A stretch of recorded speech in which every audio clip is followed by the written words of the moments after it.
Welcome to गेजन success point. बच्चों, आज हम करेंगे 11th अकाउंटेंसी का चैप्टर 9। नाम है हमारे चैप्टर का books of original entry journal, यानी कि इसको आप किस नाम से जानोगे? जर्नल के नाम से जानोगे। तो देखो, मैंने इस लेक्चर से पहले इससे पहले जो डबल एंट्री सिस्टम वाला चैप्टर था, उस चैप्टर में आपको कुछ रूल्स बताए थे डेबिट क्रेडिट करने के और एंट्री करनी सिखाई थी। वो जो एंट्री करनी सिखाई थी वो एंट्री इस बुक के अंदर यानी कि जर्नल के अंदर की जाती है। तो अब हम पढ़ेंगे कि जर्नल होता क्या है, तो इसकी डिटेल में स्टडी करेंगे। टॉपिक आज का हमारा है meaning of books original entry, यानी कि प्रारंभिक लेखा करने की पुस्तक। इस जर्नल को ये भी कह सकते हो। किसी भी व्यावसायिक लेन देन को सबसे पहले जिन पुस्तकों में लिखा जाता है उन पुस्तकों को बुक्स ऑफ ओरिजिनल एंट्री कहते हैं। यानी कि किसी भी व्यवसाय में जो हमारे बिजनेस ट्रांजैक्शन होते हैं, फर्स्ट टाइम जिन बुक्स में लिखा जाएगा उन बुक्स को बुक्स ऑफ ओरिजिनल एंट्री कहेंगे। जैसे ही ट्रांजैक्शन होता है तुरंत इन बुक्स के अंदर यानी कि जर्नल के अंदर लिख दिया जाता है।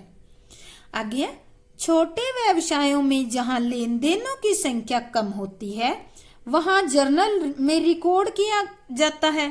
अब आता है कि अगर आपका बिजनेस स्मॉल साइज का है तो वहां ट्रांजैक्शन क्या होंगे? नंबर ऑफ ट्रांजैक्शन कम होंगे तो आप क्या करोगे? जर्नल बुक है यानी कि एक रजिस्टर लगा दोगे और उसका नाम रखोगे जर्नल। तो आप अगर नंबर ऑफ ट्रांजैक्शन यानी कि लेन देनों की संख्या कम है तो आप उस एक रजिस्टर में रिकॉर्ड कर सकते हो। बट बड़े व्यवसायों में लेन देनों की संख्या अधिक होने के कारण जर्नल को अलग अलग बुक्स में बांट कर लेखा किया जाता है। अब आती है बात, छोटे व्यवसाय था तो हमने एक ही रजिस्टर में एक रजिस्टर लगा लिया जिसको जर्नल कहते हैं, और एक दिन में जितने भी 10, 20, 50 जितने भी ट्रांजैक्शन हुए जर्नल में कर दिए। ठीक है, एक ही रजिस्टर में कर दिए। अब हम सिचुएशन दूसरी लेते हैं। अगर जो हमारा बिजनेस है वो लार्ज स्केल का बिजनेस है, बहुत बड़ा बिजनेस है, इसमें नंबर ऑफ ट्रांजैक्शन बहुत ज्यादा है, तो क्या आपको लगता है कि इस जर्नल के अंदर एंट्री करना इजी रहेगा? देखो, लाखों करोड़ों की संख्या में या हम कहें कि हजारों की संख्या में एक दिन में ट्रांजैक्शन होती है, तो ये जो जर्नल का जो रजिस्टर लगाया ये तो एक दिन में ही भर जाएगा, तो आपके लिए समस्या हो जाएगी। एक तो आपको बहुत सारे रजिस्टर लगाने पड़ेंगे, दूसरे एक ही कई बार क्या होता है जहां बहुत सारे ट्रांजैक्शन होते हैं वहां कुछ एक ट्रांजैक्शन ऐसी होती है जो रिपीटेटिव होती है, बार बार एक ही जैसी होती है, तो उनको अगर हम इस जर्नल में लिखेंगे तो क्या होगा? एक जैसे ही लेन देन को हम बार बार डेबिट क्रेडिट करते रहेंगे, तो इससे क्या होगा? एक तो आपका टाइम ज्यादा लगेगा, दूसरा मनी वेस्ट होगी, तीसरा मेहनत ज्यादा करनी पड़ेगी, और चौथा जो जर्नल रिकॉर्ड करते हैं वो एम्प्लॉय भी आपको ज्यादा रखने पड़ेंगे। तो इस सारी दुविधाओं से बचने के लिए अगर इस जर्नल को अलग अलग बुक्स में डिवाइड कर दिया जाता है तो इजी रहेगा। इन्हें जब हम इन बुक्स को अलग अलग डिवाइड कर देते हैं तो इन बुक्स को हम क्या कहते हैं? सब्सिडरी बुक, यानी कि इनको सहायक पुस्तकें भी कहते हैं, हिंदी में सहायक पुस्तकें। अब देखो, यहाँ जिक्र आया था कि इस जर्नल को अलग अलग यानी कि बुक्स अलग अलग बुक्स में बांट दिया जाता है, तो इसका मतलब एक दो तो होगी नहीं, ये कई होगी। तो हम देखते हैं कौन कौन सी है ये बुक्स, इनके बारे में जानते हैं। तो देखो, सबसे पहली हमारी है कैश बुक। कैश, इसके नाम से ही अंदाजा लग जाता है कि कैश बुक यानी कि कैश से रिलेटेड है। इसको नगद बही कहा जाता है, हिंदी में नगद बही या नगद बुक हम कहते हैं। तो देखो, इसके अंदर इस बुक के अंदर केवल और केवल या हम कहते हैं ओनली कैश ट्रांजैक्शन ही लिखी जाएगी। कौन सी लिखी जाएगी? Only cash transaction. अभी देखो कैश ट्रांजेक्शन आपकी दो टाइप से हो सकती है, या तो आप रुपया प्राप्त कर सकते हो, रिसीप्ट होगी, या फिर आप रुपया भुगतान करते हो, पेमेंट होगी। तो अगर कोई भी कैश में रिसीप्ट या कैश में पेमेंट है तो उसको कहाँ लिखा जाएगा? कैश बुक में लिखा जाएगा। सेकंड आती है परचेज बुक। परचेज बुक क्या होती है? इसमें हम लिख देते हैं ओनली क्रेडिट परचेज। क्या कह रखा है? ओनली क्रेडिट परचेज को ही लिखा जाएगा, ओनली क्रेडिट परचेज। तो जो परचेज बुक में होती है केवल उधार खरीदा गया माल ही लिखा जाएगा। उधार खरीदा क्यों लिखा जाएगा? नगद खरीदते हैं वो क्यों नहीं लिखते? क्योंकि नगद खरीदते हैं उसके लिए हम पेमेंट करते हैं, और पेमेंट करते हैं तो वो कहाँ चले जाती है? कैश बुक में चले जाती है। इसके बाद आता है सेल्स बुक। सेल्स बुक में क्या होता है? इसमें भी ओनली क्रेडिट सेल लिखी जाती है। कौन सी लिखी जाएगी? क्रेडिट सेल लिखी जाएगी। कैश क्यों नहीं लिखी जाती? क्योंकि अगर कैश होगी यानी कि नगद में हम माल बेचेंगे तो हमें क्या मिलेगा? रुपया। रिसिप्ट होगी, रिसिप्ट होगी तो कहाँ चली जाएगी? कैश बुक में। इसलिए सेल्स बुक में क्रेडिट सेल लिख देंगे। तो इस तरह से। इसके बाद आता है परचेज रिटर्न बुक। इसमें क्या लिखा जाता है? जो हमने परचेज बुक में माल खरीदा था, ठीक है, परचेज जो भी आप माल परचेज करते हो, अगर किसी कारणवश से आप वापस लौटाते हो, मान लेते हैं कि वो माल टूटा फूटा भी हो सकता है, या हम कह रहे डैमेज हो सकता है, या फिर आपके ऑर्डर के अकॉर्डिंग नहीं हो सकता, या फिर पैकिंग अच्छी नहीं थी, तो क्या आप माल रख लोगे? ऐसा नहीं रखोगे। तो वो माल क्या करोगे? आप वापस कर दोगे। अगर वापस करोगे तो उसके लिए अलग बुक बनाई जाती है। कौन सी बुक? Purchase return book. और वो सारा का सारा माल परचेज रिटर्न बुक में लिखा जाएगा। नेक्स्ट आता है sales return book. Sales return book क्या होती है? देखो, सेल्स विक्रय, रिटर्न मतलब वापसी, बुक यानी कि विक्रय वापसी बही। तो हमने माल बेच दिया, ठीक है, बेचने के बाद हमने माल पैक करके डिलीवर भी कर दिया कस्टमर को, पर कस्टमर ने जब माल खोल के देखा तो हो सकता है हमने कुछ डैमेज माल बेच दिया हो, या ये भी हो सकता है उसने ऑर्डर कुछ दिया था और हमने कोई और माल बेच दिया। तो ऐसी सिचुएशन में क्या होगा? क्या आपका कस्टमर माल रख लेगा? नहीं रख पाएगा। तो वो क्या करेगा? वो माल आपको वापस दे देगा। देखो, हम यहाँ लेते हैं, ये हमारा बिजनेस है, ठीक है, यहां से माल बाहर जाता है, ठीक है, तो इसका एक दूसरा नाम भी होता है, इसको हम ये भी कह सकते हैं रिटर्न, दूसरा नाम बता देती हूं, रिटर्न आउटवर्ड, ठीक है। ये कोई और पार्टी है उसके पास जा रहा है, यहां इस पार्टी के पास जा रहा है, ठीक है। सेल्स रिटर्न में क्या होगा?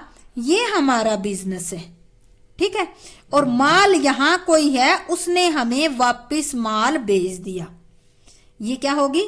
ये जो रिटर्न है, रिटर्न रिसीव हुई है, ठीक है, और ये रिटर्न हमारी की गई है। तो हम क्या करेंगे? जो भी माल हमारे पास आएगा उस माल को रिकॉर्ड तो करना ही पड़ेगा आपको कहीं ना कहीं। तो आप इसके लिए क्या करोगे? एक अलग बुक लगा लोगे और उस बुक का नाम रख दोगे सेल्स रिटर्न बुक, यानी कि ऐसा माल जो बेचा हुआ वापस आया है।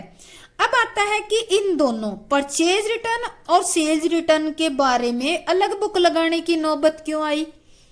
क्योंकि इससे हमें ये पता चल जाता है साल के एंड में कि कितना माल तो हमने वापस बेचा है किसी भी कारण से, और कितना माल बेचा हुआ हमारा वापस आया है किसी भी कारण से। और दूसरा, इस तरह की ये ट्रांजैक्शन बहुत सारी होती है क्योंकि बिजनेस में जहां नंबर ऑफ ट्रांजैक्शन ज्यादा होंगे तो ऐसी ऐसी ट्रांजैक्शन रिटर्न की भी ज्यादा होती है, तो इनको जर्नल में एक बुक में नहीं लिख सकते, इसीलिए इनकी अलग बुक्स बना दी जाती है। इसके बाद आता है बिल रिसीवेबल बुक। ये कौन सी बुक है? मान लेते हैं आपने दो पार्टी हम लेते हैं, ठीक है, एक ए पार्टी होगी और एक होगी बी पार्टी। ये हमारी दो पार्टी होगी, ए पार्टी और बी पार्टी। ए पार्टी ने माल बी को सेल किया। क्या किया? सेल किया। तो देखो अब इसने सेल किया है, सेल किया है तो क्या इसने बी ने ये कहा कि मैं जो आपसे मैंने जो माल खरीदा है मैं आपके रुपए 3 मंथ्स या 2 मंथ्स बाद में आपको लौटा दूंगा। तो इसने जो बिल बनाकर, ए ने जो माल के साथ बिल बनाकर भेजा था उस पर बी ने अपने सिग्नेचर और अपने बिजनेस की स्टैंप लगाकर ए को क्या कर दिया? वापिस भेज दिया। ये वापिस भेज दिया, इसको हम कहते हैं BR, बिल रिसीवेबल। ये इसके लिए, ए के लिए क्या कहलाएगा ये?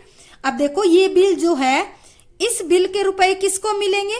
ए को मिलेंगे। तो ए के लिए क्या होगा? ये BR होगा, ठीक है। पेमेंट कौन करेगा? पेमेंट करेगा बी। तो बी के लिए क्या होगा? ये बिल्स पेबल होगा।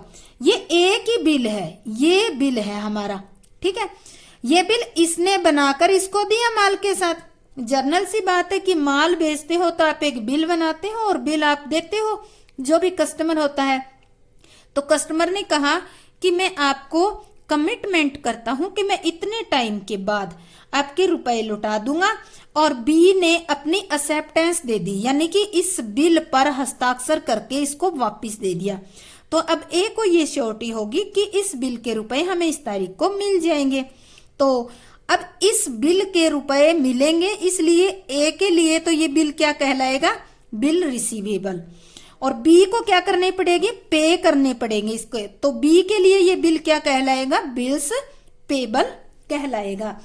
तो अब देखो, जब आपकी नंबर ऑफ ट्रांजैक्शन बहुत ज्यादा होती है तो ऐसे ऐसे बिल बहुत सारी संख्या में हो जाते हैं। क्या उनको वैसे ही मैन्युअली याद रखना आसान है? क्या इन दोनों को एक साथ लिखना ठीक है? नहीं, ना तो इनको याद रखा जाता और ना ही इनको किसी एक बुक के अंदर साथ में लिखा जाता, क्योंकि ज्यादा संख्या में है। तो अब करेंगे क्या? अब जो है ए है, ए को बहुत सारे लोगों से रुपए लेने भी है, तो वो क्या करेगा? अपने बिजनेस में एक बिल रिसीवेबल बुक बना लेगा। सेम जैसे इसको लेने हैं तो इसको भी इसी तरह बहुत सारे लोगों को देने भी होंगे, तो ए क्या करेगा? उन बिल के लिए एक बिल्स पेबल बुक बना लेगा। या यहां लेते हैं, बी को लेते हैं। अब बी को ये रुपए देने हैं तो इसके लिए क्या बनाएगा? ये बिल्स पेबल बुक। अभी बी ने हो सकता है सी को आगे माल बेचा हो, यहां हम ले लेते हैं एक सी पार्टी ले लेते हैं, और इसने क्या किया? इसको माल बेचा है, ठीक है, सेल किया है। तो अब इसको भी कोई बिल रिसीव हो सकता है, BR। तब क्या होगा इसके लिए? BR। तो इसको भी किसी से रिसीव करना हो सकता है, तो ये भी अपने बिजनेस में भी ये बिल रिसीवेबल बुक बना लेंगे। तो कहने का मतलब ये है कि अगर आपका बिजनेस लार्ज स्केल का है, चाहे ए का बिजनेस हो, चाहे बी का बिजनेस हो, चाहे सी का बिजनेस हो, तो क्या करेंगे? ये इन BR और बिल्स पेबल को रिकॉर्ड करने के लिए अलग से बुक बना लेंगे, जिनको कहते हैं बिल्स रिसीवेबल बुक और बिल्स पेबल बुक। इसके बाद आता है जर्नल प्रॉपर। अब देखो ये क्या होता है। अब देखो हमने क्या पढ़ी? 7 बुक पढ़ी और 8 नंबर पे क्या आया? जर्नल। तो हमारे मैक्सिमम ट्रांजैक्शन जो है cash, purchase, sale, purchase return, sales return, bills और बिल्स पेबल, इनके अंदर आगे इसके अलावा कोई और ट्रांजैक्शन होती है तो उसको कहाँ लिखा जाता है? उसको जर्नल प्रॉपर के अंदर। यानी कि एक रजिस्टर अब ऐसा लगा लिया जिसमें इन ऊपर वाली एंट्री यानी कि ऊपर वाले ट्रांजैक्शन के अलावा कोई ट्रांजैक्शन होगा तो वो ट्रांजैक्शन जर्नल के अंदर लिखी जाएगी। इसके अंदर कौन सी हो सकती है, जैसे आपको बता दूं कि डेप्रिसिएशन हो सकता है। डेप्रिसिएशन होता क्या है, जैसे कि कोई मशीनरी है, टूट फूट की वजह से उसकी वैल्यू कम हो गई है तो उसको डेप्रिसिएशन कहेंगे। या फिर हम ये कहते हैं कि आपको मजदूरी भुगतान करनी थी पर आपने टाइम पर भुगतान नहीं की तो वो क्या बन गई, आउटस्टैंडिंग वेजेस बन गई, तो वो इसमें लिखेंगे। इस तरह से और बहुत सारे खर्चे होते हैं जो इन ऊपर वाली बुक्स के अंदर नहीं आते और उन खर्चे ही नहीं होते, केवल इनकम भी हो सकती है। तो यानी कि बहुत सारे ट्रांजैक्शन जो ऊपर वाली बुक में आ गए, उसके अलावा एक्स्ट्रा जो रह गए जो ऊपर वाली बुक में नहीं आते हैं, उनको एक अलग बुक रखकर जिसका नाम जर्नल प्रॉपर रख दिया जाता है, उसमें लिख दिए जाते हैं। तो ये थी हमारे डिफरेंट टाइप की 8 बुक्स जिसमें हमने क्या किया, रिकॉर्ड की ट्रांजैक्शन को। अब हम पढ़ेंगे जर्नल होता क्या है, इसका मीनिंग क्या है। सबसे पहले हमारा आता है मीनिंग ऑफ जर्नल। जर्नल प्रारंभिक लेखा की पुस्तक है जिसमें समस्त व्यावसायिक लेन देनों को सबसे पहले डेट वाइज क्रमानुसार में लिखा जाता है। यानी कि जर्नल जो होती है ओरिजिनल एंट्री की बुक है, यानी कि जर्नल ऐसी बुक है जिसमें सारे ऑल बिजनेस ट्रांजैक्शन, जैसे ही बिजनेस की ट्रांजैक्शन आपकी होती है उसको तुरंत सबसे पहले डेट वाइज और सीरियल नंबर के अकॉर्डिंग उसको इन बुक्स के अंदर लिख दिया जाता है। अब देखो इसमें डेट वाइज और सीरियल नंबर का मतलब है कि आज की तारीख में जो जितने भी ट्रांजैक्शन हुए वो आज शाम तक इसमें नोट कर दिए जाएंगे। और आज की डेट के मान लेते हैं 50 ट्रांजैक्शन हुई है तो उन 50 की भी सीरियल नंबर जो पहले हुआ उसको पहले लिखा जाएगा, बाद में हुआ उसको बाद में लिखा जाएगा। तो ये था हमारा मीनिंग ऑफ जर्नल। अब आता है हमारे इसके फीचर्स या इसको कैरेक्टरिस्टिक्स ऑफ जर्नल, यानी कि विशेषताएं। जर्नल की विशेषताएं क्या है, इसमें लेन देनों को सबसे पहले लिखा जाता है। मीनिंग से हमें पता चलेगा कि जो भी बिजनेस ट्रांजैक्शन होगी तुरंत उसको या हम कहते हैं सबसे फर्स्ट टाइम इसी बुक में लिखा जाता है, कहीं और नहीं लिखा जाता। सेकंड, इसे बुक्स ऑफ ओरिजिनल एंट्री कहा जाता है क्योंकि इस बुक में फर्स्ट टाइम रिकॉर्ड की जाती है। और ओरिजिनल वर्ड इसलिए यूज हुआ है क्योंकि जैसे ही ट्रांजैक्शन हुई उसकी जो एंट्री होगी फर्स्ट टाइम इसी में होगी, पहली बार। और ओरिजिनल का मतलब है कि कहीं दूसरी बुक से कॉपी की हुई नहीं है, ओरिजिनल इसी के अंदर की हुई है, इस कारण इसको ओरिजिनल एंट्री बुक कहा जाता है। थर्ड है, इस बुक में लिखे ट्रांजैक्शन को बाद में लेजर में ट्रांसफर कर दिया जाता है। देखो अब पूछा जाता है कि जर्नल के बाद कौन सी बुक बनाई जाती है, यानी कि जर्नल के बाद कौन सा अकाउंट बनाएंगे या कौन सी बुक लगाई जाती है, तो वो होती है हमारी लेजर, जिसको हम हिंदी में क्या कहते हैं, खाता बही कहते हैं। तो जैसे ही हम इसके अंदर ट्रांजैक्शन कंप्लीट कर लेते हैं उसके बाद एक जैसे ट्रांजैक्शन को लेकर हम लेजर, ये भी एक बड़ा रजिस्टर होता है जिसमें हमारे बिजनेस की जो डीलिंग होती है उनसे रिलेटेड सारे अकाउंट ओपन किए जाते हैं। तो जर्नल में से ट्रांजैक्शन कहाँ की जाएगी, ट्रांसफर लेजर में ट्रांसफर की जाएगी। ये हमारा अलग चैप्टर आएगा, लेजर क्या होता है, उसमें आपको अच्छे ढंग से इसका मीनिंग समझा दूंगी मैं। नेक्स्ट इसके बाद आता है अगला हमारा इसका फीचर्स आता है डेली ट्रांजैक्शन का जर्नल में उसी दिन लेखा कर दिया जाता है। यानी कि जैसे ही ट्रांजैक्शन होती है तुरंत जर्नल में उसी दिन यानी कि सेम डेट को इसमें रिकॉर्ड कर दी जाती है। ये नहीं है कि 10 दिन पड़ा रहा और उसके बाद ट्रांजैक्शन को रिकॉर्ड किया। डेट वाइज सेम डे, अगर ज्यादा दिन नहीं करेंगे तो भूल जाएंगे, आगे पीछे होने के चांसेस रहेंगे। तो इसलिए डेली ट्रांजैक्शन जो होती है उसकी डेली रिकॉर्डिंग जर्नल में कर दी जाती है। 5th नंबर पे आता है आपका जर्नल में लेन देनों को क्रम मतलब होता है क्रोनोलॉजिकल ऑर्डर के अनुसार लिखा जाता है। इसमें जितनी भी ट्रांजैक्शन होगी उनको क्रम मतलब जो पहले नंबर पे हुई उसको पहले नंबर पे, जो सेकंड नंबर पे हुई उसको सेकंड, थर्ड नंबर पे हुई उसको थर्ड। ये नहीं है कि 10वें नंबर की ट्रांजैक्शन को आप पहले नंबर पे लिख दे, ऐसा कभी नहीं होता।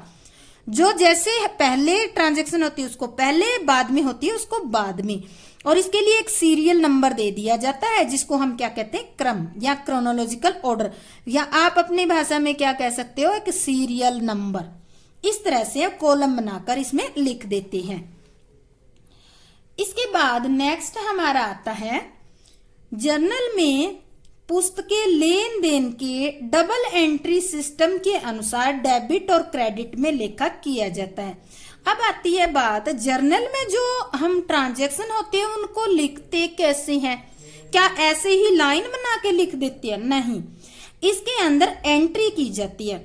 और एंट्री का रूल आपका क्या है? डबल एंट्री सिस्टम के अंदर आपने पढ़ाई है इससे, डबल एंट्री सिस्टम वाले में हमने रूल बताए एंट्री करने के। तो उन्हीं रूल के बेस पर किस अकाउंट को डेबिट करना है, किस अकाउंट को क्रेडिट करना है। तो एंट्री के अंदर एक अकाउंट एक डेबिट होता है तो उसके सामने दूसरा अकाउंट क्रेडिट होता है। इसी रूल के अकॉर्डिंग जर्नल के अंदर ट्रांजैक्शन को लिखा जाता है, या हम कह सकते हैं इनकी एंट्री की जाती है। इसके बाद आता है प्रत्येक एंट्री के नीचे स्पष्टीकरण या नरेशन व्याख्या के लिए लिख दी जाती है। आपको बताया था डबल एंट्री सिस्टम में कि जो हम एंट्री करते हैं उसके नीचे एक ब्रैकेट लगा के हम उस डिटेल लिख देते हैं। डिटेल किसकी लेते हैं?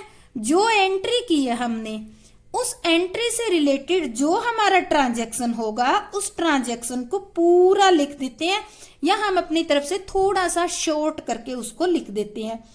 इसका फायदा ये होता है कि अगर एंट्री से हमें कोई ट्रांजैक्शन समझ ना आए तो हम इस नरेशन को पढ़कर हमारा जो एंट्री के बारे में कंफ्यूजन है वो दूर कर सकते हैं। इसीलिए इसको कहा जाता है कि एंट्री के नीचे स्पष्टीकरण, मतलब एंट्री को स्पष्ट करने के लिए ही लिखा जाता है। तो ये थे हमारे फीचर्स। अब हम करते हैं इसके function. Function of journal. Function मतलब होता है कार्य, यानी कि जो हमारा जर्नल है इसके क्या क्या कार्य है। तो सबसे पहला जो काम, कुछ एक काम तो आपको पता चल ही गया होगा क्योंकि हमने मीनिंग किया है और विशेषताएं की है। इसके बाद फिर भी हम पढ़ लेते हैं इनको अलग नंबर वाइज कौन कौन से काम होते हैं। पहला काम क्या होता है? सभी ट्रांजैक्शन, ऑल ट्रांजैक्शन को कैसे लिखा जाता है? Date wise. और किस में लिखा जाता है? क्रम के अनुसार लिखा जाता है। पहला काम तो ये हो गया। सेकंड, डबल एंट्री सिस्टम के अनुसार प्रत्येक लेन देन को डेबिट तथा क्रेडिट में लेखा किया जाता है।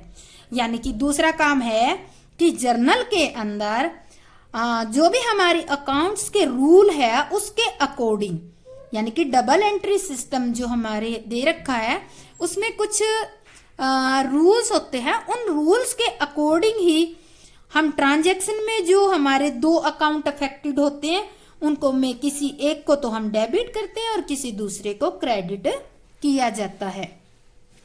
थर्ड आता है लेजर। लेजर को हम हिंदी में क्या कहते हैं? खाता बही। खाता बही में खतौनी। खतौनी मतलब ये थोड़ा सा अटपटा सा वर्ड है, इसलिए आप पोस्टिंग वर्ड याद कर लें। लेजर में पोस्टिंग के लिए बेस प्रस्तुत किया जाता है, यानी कि जो लेजर बनाया जाता है वो किसके बेस पे बनाया जाता है? जो जर्नल हमने बनाया है, जर्नल के अंदर एंट्री किया, उन्हीं के बेस पे ही लेजर बनाई जाती है। लेजर क्या होता है? एक इसका नाम खाता बही, यानी कि एक ऐसी बुक होती है जिसमें हम सारे अकाउंट, सारे खाते खोलते हैं। इसीलिए इस बुक को क्या कहा जाता है? खाता बही, या इसको लेजर कहते हैं। और इस बुक में जो हम एंट्री करते हैं, जो लिखते हैं, उसको क्या कहते हैं? पोस्टिंग, खतौनी कहते हैं। तो अभी सीधा से समझ आ गया होगा। जर्नल क्या करता है? लेजर के लिए एक बेस, यानी कि एक आधार दे देता है। इसके बाद है हमारा फोर्थ, प्रत्येक लेन देन का एक ही स्थान पर पूर्ण लेखा किया जाता है। अब देखो जर्नल में क्या है, हमने पढ़ा है ना कि जर्नल में सभी ट्रांजैक्शन को, प्रत्येक मतलब सभी, ईच ट्रांजैक्शन, उनको एक ही स्थान, एक स्थान कौन सा हो गया हमारा? जर्नल। एक ही स्थान पर पूर्ण यानी कि कंप्लीट लेखा किया जाता है। यानी कि इसमें एक तो देखो डेट वाइज और सीरियल नंबर के अकॉर्डिंग लेखा किया जाता है। इस कारण से किसी भी ट्रांजैक्शन के छूटने के चांस नहीं होते। इस कारण इसको कहा जाता है कि पूर्ण लेखा किया जाता है। इसके बाद आते हैं हमारे एडवांटेज ऑफ जर्नल। जो हमारा जर्नल है, इसके क्या लाभ है? अभी हमने कार्य किए हैं, अब हम इसके लाभ, एडवांटेज को क्या कहते हैं? लाभ। तो एडवांटेज ऑफ जर्नल, जर्नल के क्या क्या लाभ हो सकते हैं? सबसे पहले देखो, प्रत्येक लेन देन के होते ही, जैसे ही कोई बिजनेस ट्रांजैक्शन कंप्लीट होती है, तुरंत जर्नल के अंदर लिख दी जाती है। होते ही जर्नल में लिख दिया जाता है। इससे किसी लेन देन के छूटने की संभावना नहीं होती। यानी कि जैसे ही बिजनेस ट्रांजैक्शन कंप्लीट होती है, उसे जर्नल में रिकॉर्ड कर दिया जाता है। इससे किसी लेन देन के मिस होने, छूटने की जो पॉसिबिलिटी है वो बिल्कुल खत्म हो जाती है। सेकंड एडवांटेज इसका है, जर्नल में ट्रांजैक्शन को डेट वाइज और दूसरा क्रम यानी कि ऑर्डर वाइज, सीरियल नंबर के अकॉर्डिंग लिखा जाता है। इसलिए किसी लेन देन को देखना आसान हो जाता है। अब देखो, जितने भी ट्रांजैक्शन होंगे बिजनेस के, उन सभी ट्रांजैक्शन को डेट वाइज लिखा जाता है। जैसे 10 तारीख के जितने भी, 10 डेट के जितने भी ट्रांजैक्शन है, उनको 10 तारीख को ही लिख देंगे और उस तारीख के सीरियल नंबर के अकॉर्डिंग लिख देंगे। इसलिए अगर हमें मान लेते हैं, हम कहते हैं कि 15 तारीख को हमने किस किस पार्टी से कितना माल खरीदा, बेचा, किसको पेमेंट की, अगर ये ढूंढना चाहते हैं तो हम क्या करेंगे? सबसे पहले डेट वाला कॉलम देख लेंगे और उसमें डेट देख लेंगे 15 तारीख का, और वहां तुरंत उस लेन देन को हम ढूंढ कर देख सकते हैं। तो दूसरा इसका बेनिफिट ये होता है। थर्ड बेनिफिट होता है कि जर्नल में प्रत्येक लेन देन को डेबिट और क्रेडिट में लिखा जाता है। इसे लेजर में पोस्टिंग करना आसान हो जाता है। देखो, लेजर जर्नल के अंदर हम क्या करते हैं? डबल एंट्री सिस्टम के अकॉर्डिंग हम एंट्री करते हैं। इसलिए किसी एक खाते को हम डेबिट कर देते हैं और किसी दूसरे खाते को क्रेडिट कर देते हैं। तो जब हम लेजर में पोस्टिंग करने लगेंगे तो हमें सोचने की जरूरत नहीं है। जो डेबिट वाला डेबिट में रख देंगे, क्रेडिट वाला क्रेडिट में रख देंगे। तो इसलिए पोस्टिंग करना क्या हो जाएगा? इजी हो जाएगा। इसके बाद नेक्स्ट हमारा आता है एडवांटेज इसका फोर्थ, जर्नल में प्रत्येक एंट्री में नरेशन दिया होता है, जिससे इसकी खाता बही में खतौनी आसान हो जाती है। अभी आपको बताया था ना कि नरेशन में, जर्नल में हम क्या करते हैं, जब एंट्री करते हैं तो उसके नीचे ब्रैकेट में स्पष्टीकरण या नरेशन के तौर पे वो कंप्लीट ट्रांजैक्शन लिख देते हैं। इसे क्या होगा, जब इस एंट्री को हम लेजर में पोस्टिंग करने लगेंगे तो हमें और कहीं से डिटेल देखने की जरूरत नहीं है। नरेशन देखेंगे और हमें उस एंट्री की डिटेल पता चल जाएगी और ये भी पता चल जाएगा कि हमने इसको ठीक डेबिट और क्रेडिट कर रखा है या नहीं कर रखा। फिफ्थ नंबर पे आता है ट्रायल बैलेंस के न मिलने की दशा में जर्नल खाता बही की चेकिंग की सुविधा रहती है। अब देखो ट्रायल बैलेंस का एक चैप्टर आएगा। ये ट्रायल बैलेंस बनाया कब जाता है? जब आपकी खाता बही कंप्लीट हो जाती है तो इस खाता बही के अंदर जो जो खाते हैं उनका बैलेंस निकाला जाता है। उन बैलेंस को लेकर ट्रायल बैलेंस बनाया जाता है। ट्रायल बैलेंस के डेबिट और क्रेडिट का टोटल हमेशा और हमेशा बराबर होता है। अगर दोनों का टोटल नहीं मिलता है तो हम क्या करेंगे?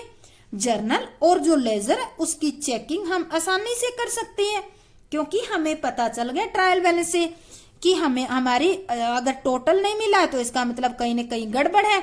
गड़बड़ है तो फर्स्ट हम किस में चेकिंग करेंगे? आपकी लेजर में करेंगे। लेजर में आपसे जो मिस्टेक है वो नहीं पकड़ी जाती है, एरर नहीं पकड़ में आती है, तो आप किस में करोगे? जर्नल के अंदर चेकिंग स्टार्ट कर दोगे।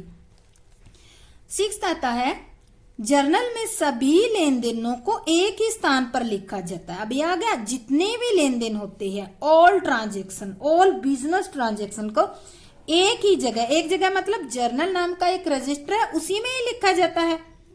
तो इससे चेकिंग की सुविधा होती है। बहुत सारे रजिस्टर आपको उठाने की बैठने की जरूरत नहीं है। एक रजिस्टर उठाया, डेट वाइज देखा और आप तुरंत उसमें चेक कर लोगे। इसके बाद 7वें नंबर पे हमारा आता है अगर जर्नल में लेखा हो जाता है तो लेजर में पोस्टिंग सुविधा अनुसार बाद में भी कर सकते हैं। अगर मान लेते हो किसी एक तारीख को आपने जर्नल में तो लेखा कर दिया और उस तारीख मान लेते कोई 15 डेट थी।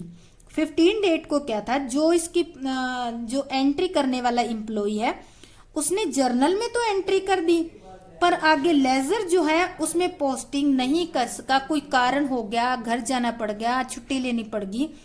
तो अगर उसने जर्नल में एंट्री कर दी है तो सुविधा होगी उसके लिए कि वो दूसरे दिन लेजर में पोस्टिंग अपनी सुविधा के अनुसार कर सकता है। यानी कि बहुत ज्यादा डिले तो नहीं कर सकते, पर थोड़ा बहुत जैसे एक दिन का हो गया, इस तरह से डिले अगर मजबूरी है तो कर सकते हैं। इसके बाद आता है, देखो अभी हमने इसके क्या पढ़े थे? एडवांटेज यानी कि लाभ पढ़े थे। अब इसकी कुछ सीमाएं भी है, वो भी हमें ध्यान में रखनी चाहिए। सीमाएं कौन कौन सी है? सीमाएं मतलब आप दोष कह सकते हो, इसके भी सीमाओं को दोष भी कहा जा सकता है, डीमेरिट भी कह सकते हो आप। पहला है जब लेन देनों की संख्या अधिक हो जाती है तब सभी ट्रांजैक्शन को जर्नल में लिखना मुश्किल हो जाता है। देखो ये वाली जो प्रॉब्लम है वो तो हम स्टार्टिंग में डिस्कस कर चुके हैं, क्योंकि जब नंबर ऑफ ट्रांजैक्शन आपके ज्यादा हो जाएंगे तो एक जर्नल का जो रजिस्टर है वो तो हो सकता है एक ही दिन में फिल हो जाए, भर जाएगा। तो हमें इस तरह से डेली नया रजिस्टर लगाना पड़ेगा, तो मुश्किल हो जाएगी। इस कारण से ये इसकी पहली लिमिटेशन या पहला दोष कह सकते हो। सेकंड आता है बहुत से लेन देन बार बार होते हैं, रिपीटेटिव नेचर के होते हैं। इसका अर्थ है उन्हीं खातों को बार बार डेबिट और क्रेडिट करना, जिससे अधिक समय और मेहनत लगेगी। देखो कई बार कुछ एक ट्रांजैक्शन ऐसे होते हैं एक ही दिन में ही बार बार रिपीट हो जाते हैं, जैसे माल का बेचना हो गया, माल का खरीदना हो गया, कोई पेमेंट रिसीव्ड करना देना हो गया। इस तरह से ऐसे अगर बार बार होने वाले हैं, बार बार होने वाले रिपीटेटिव नेचर के ट्रांजैक्शन है, तो क्या आप जर्नल में बार बार ऐसे ही करते रहोगे? राम एक दिन में 4 ट्रांजैक्शन कर लेता है, माल खरीद भी लेता है, वो कुछ पेमेंट कर देता है, या फिर वो पहले का खरीदा हुआ माल वापस भी कर सकता है। तो इस तरह से बहुत सारी ट्रांजैक्शन होती है। क्या आप उसी राम को बार बार क्रेडिट डेबिट करते रहोगे? नहीं। तो आप दूसरी बुक लगा लोगे। तो ये जर्नल की एक समस्या है, या इसको हम कह सकते हैं ये एक सीमा है, समस्या है या दोष है। क्योंकि अगर एक ही रजिस्टर में लिखोगे तो टाइम भी ज्यादा लगेगा, मेहनत भी ज्यादा करनी पड़ेगी। तो ये आपकी एक प्रॉब्लम, एक समस्या, कुछ भी कह सकते हो। थर्ड है जर्नल जरूरत की सूचनाओं को तुरंत उपलब्ध नहीं करवाता। जरूरत मतलब जर्नल के अंदर आपने जैसे ही ट्रांजैक्शन हुई वैसे ही तुरंत लिख दिया अपना। अगर आप ये देखना चाहते हो कि जैसे कि आप देखना चाहते हो, प्रॉफिट देखना चाहते हो, तो क्या जर्नल से आपको प्रॉफिट पता चल जाएगा? नहीं पता चल पाएगा, क्योंकि आपने एक रजिस्टर एंट्री से भर रखा है। हर एक की एंट्री अलग अलग लिखी हुई है, हर एक की अमाउंट अलग अलग है। तो एक नजर मारते या एक दिन लगाकर या एक घंटा लगाकर आप जो है जर्नल की हेल्प से प्रॉफिट या लॉस हुआ है वो नहीं जान सकते। उनको जानने के लिए हमें और अकाउंट बनाने पड़ेंगे। तो इस कारण से इसे कहा जाता है जर्नल की एक लिमिटेशन। इसके बाद हमारा आता है फोर्थ पॉइंट, जो हमारा इसका क्या है, एक और लिमिटेशन या एक और दोष इसको कह सकते हो। नगद लेन देनों को एक अलग कैश बुक में लिखा जाता है, उसे जर्नल में नहीं लिखा जाता। अभी नगद लेन देनों को अलग कैश बुक में क्यों लिखा जाता है? क्योंकि हर एक बिजनेसमैन, छोटा बिजनेसमैन है तो वो डेली कैश के बारे में जानना चाहेगा कि आज के दिन में मेरे पास कितने रुपए हैं शाम तक। और कई बार क्या होते हैं, महीने के एंड में भी जानना चाहते हैं कि महीने के एंड में हमें कितने रुपए मिले और हमने कितनी पेमेंट की। तो इस कारण से अलग से कैश बुक बनाई जाती है। कैश से रिलेटेड जो है जर्नल में एंट्री करना बड़े बिजनेस में बिल्कुल ही नहीं करते, छोटे में हो सकता है कर दी।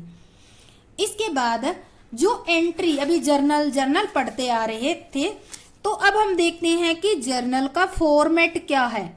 ये आपको ध्यान से समझना है। कई बार क्वेश्चन आ जाता है कि जर्नल का फॉर्मेट बताओ या बनाओ, तो इसको आप लिखोगे फॉर्मेट ऑफ जर्नल, ऊपर लिख दोगे जर्नल।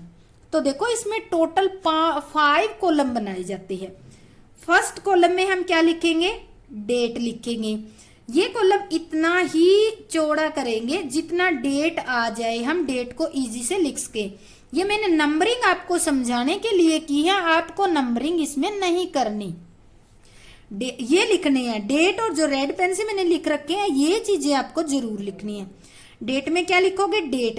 अगर आपके क्वेश्चन में डेट नहीं दे रखी है तो आप यहाँ पे सीरियल नंबर लिख सकते हो। मैं लिख देती हूँ यहाँ पर सीरियल नंबर। अगर डेट नहीं है तो पर्टिकुलर को हम हिंदी में क्या कहते हैं? विवरण कहते हैं, विवरण। तो यहां पर हम जो भी ट्रांजैक्शन हुई है एंट्री करते हैं और उसकी डिटेल नीचे एज नरेशन में देते हैं। जब आप लेजर का परफॉर्मा या फॉर्मेट बनाओ तो ये जो पर्टिकुलर वाला एरिया है ये आपको ज्यादा रखना है, इसका स्पेस ज्यादा होना चाहिए। ठीक है, स्टूडेंट क्या करते हैं, इसका स्पेस तो इतना सा कर लेते हैं और ये अमाउंट वाले कॉलम इतने इतने बड़े बना लेते हैं। तो आपको ऐसा नहीं करना, आपको इसका स्पेस मैक्सिमम रखना है। इसके बाद थर्ड नंबर पे आता है लेजर फॉलो, यानी कि अभी हमने लेजर बुक पढ़ी थी ना जिसमें अकाउंट बनाए जाते हैं। तो यहाँ जो एंट्री करेंगे उस एंट्री में 2 खाते होंगे, एक डेबिट होगा एक क्रेडिट होगा। तो उनका पेज नंबर लिखा जाएगा यहाँ, यानी कि ये जो एंट्री है इनको किस जो है लेजर बुक में किस पेज पर इनका अकाउंट बना रखा वो पेज नंबर लिखा जाएगा। इसको आप शॉर्ट में लिखोगे LF। ये देखो इसमें आपको कुछ भी लिखना नहीं है, क्योंकि हम तो कोई रियली बिजनेस तो कर नहीं रहे हैं, हम केवल सीख रहे हैं। इसलिए आपके लिए ये कॉलम बनाना तो कंपलसरी है। तो इस कॉलम को आप छोटा सा बना सकते हो, जितना LF लिखा जाए उतना ही बना सकते हो। तो इससे क्या होगा, आपका ये स्पेस और बड़ा आपको मिल जाएगा। फोर्थ नंबर पे आता है अमाउंट। अमाउंट आपको किस में लिखनी है? रुपीज में, ब्रैकेट में लिखना है ऐसा, रुपीज। ये कौन सी आइटम? डेबिट की आइटम, यानी कि जो एंट्री आपने यहाँ डेबिट की है उसके सामने डेबिट वाले कॉलम में लिखी जाएगी अमाउंट इन रुपीज, और यहां लिखेंगे क्रेडिट वाली। अब देखो एक एंट्री में जहां डेबिट की लिखेंगे वहां उसके सामने डैश लगा दो या खाली छोड़ दो, वहां डेबिट क्रेडिट में कुछ नहीं लिखा जाएगा, और जहां क्रेडिट में लिखी जाएगी वहां डेबिट में कुछ भी नहीं लिखा जाएगा। तो ये हमारा था फॉर्मेट। ये उम्मीद करती हूँ कि आप लोगों को अच्छी तरीके से समझ आ गया होगा। अगर आपको अच्छी तरीके से समझ आ गया है तो मेरे चैनल को ज़्यादा से ज़्यादा सब्सक्राइब करें, शेयर करें और ज़्यादा से ज़्यादा लाइक करें। जय हिंद, जय भारत।